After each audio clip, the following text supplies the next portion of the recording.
Si, comme moi, vous êtes la personne désignée dans la famille pour faire l'épicerie, ce qu'on va vous dire dans les prochaines minutes va vous intéresser au plus haut point. On cherche la qualité, on cherche les prix également. On veut en avoir pour notre argent. On n'a pas nécessairement toujours le temps de faire le tour de ce qui s'offre un peu partout, des spéciaux. Et vraiment, on veut savoir qui offre les produits en alimentation les moins chers. Étude extrêmement intéressante qui paraît dans le Protégez-vous et qui compare dans cet article les grandes bannières que sont Costco, Maxi et compagnie, Super C et Walmart, qui sont réputées pour être celles qui offrent les plus bas prix. Clémence Lamarche est la journaliste qui a réalisé l'étude. Bonjour. Bonjour. Alors, ma grande question, est-ce que Costco gagne sur toute la ligne? Costco offre des très bons prix et c'est le supermarché qui arrive là, en tête de liste de notre étude.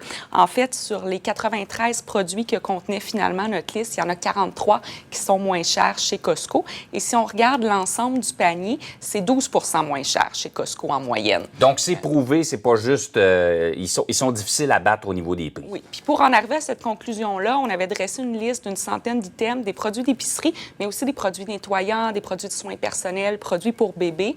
On est allé dans plusieurs supermarchés sur 3 semaines. En tout, c'est 1600 prix qu'on a relevés et analysés. Donc, étude exhaustive, mais tout n'est pas au Costco. Ils n'ont pas tous les produits, les formats, pas besoin d'en parler. Quand on est un couple ou une personne seule, c'est trop gros, surtout les produits périssables. Qu'est-ce que les autres bannières offrent d'intéressant comme produit? Où est-ce qu'on peut aller compléter, finalement? Bien, au Walmart, c'est vraiment les produits nettoyants, les produits de soins personnels et aussi les produits pour bébés. Donc, contrairement à ce que beaucoup de parents pensent, les couches sont moins chères au Walmart qu'au Costco. En fait, les couches étaient environ 12 sous au Walmart comparé à 17 sous au Costco. Si on considère qu'un enfant va utiliser environ 2000, 3000 couches dans sa vie, c'est 200 $ d'économie qu'on peut faire en allant au Walmart. Même chose pour la nourriture pour animaux. On a trouvé le contenant de 5 kg de nourriture pour chat à 8 $ au Walmart comparé à 12 $ au Costco. Donc, encore là, des belles économies à faire. Si on regarde les deux autres, là, Super C, Maxi, qu'est-ce qu'ils offrent d'intéressant? Super C arrive au dernier rang de notre étude, en fait, dans tous les rayons, sauf les produits de soins personnels, parce que Super C offre peu de produits de soins personnels, donc on n'a pas été capable de compléter l'analyse. Maxi arrive au 3e rang, offre des très bons prix, cependant, au rayon des fruits et légumes.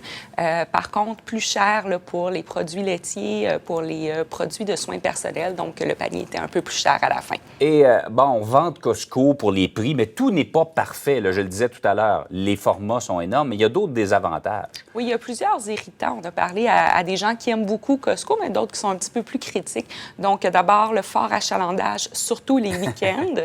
Le problème de suremballage, les produits sont très emballés. Le fait que c'est difficile d'identifier les produits locaux, parce que Costco a quand même des fournisseurs locaux, mais ce n'est pas quelque chose qui est mis de l'avant sur les tablettes, donc c'est plus difficile à identifier. On a beaucoup moins de choix aussi chez Costco. Si on regarde le rayon des céréales à déjeuner, on va avoir une dizaine de choix au Costco comparé à 100, des fois 150 ailleurs. Et il y a un roulement parmi ce qu'on offre. Oui, hein? exactement. Il y a des produits qui sont présents une semaine et pendant une couple de semaines, on les aura plus, ils vont revenir. Présentement, c'est les habits de neige, mais bon, en plein cœur de juillet, c'est pas tout le monde qui est prêt à acheter les habits de neige. C'est un petit peu tôt. Et il n'y en aura plus en novembre. Donc, c'est quelque chose qui est très ponctuel, là, les produits saisonniers chez Costco. Intéressant. On invite les gens donc à se procurer, je vais me permettre de le présenter en terminant, ce numéro donc du Protégez-vous qui compare 4 des bannières, évidemment, réputées pour avoir les prix les plus bons. On n'a pas été dans la Provigo, Métro, IGA, là, mais quand même, étude intéressante. Merci d'être venu nous en parler ce matin. Bonne journée.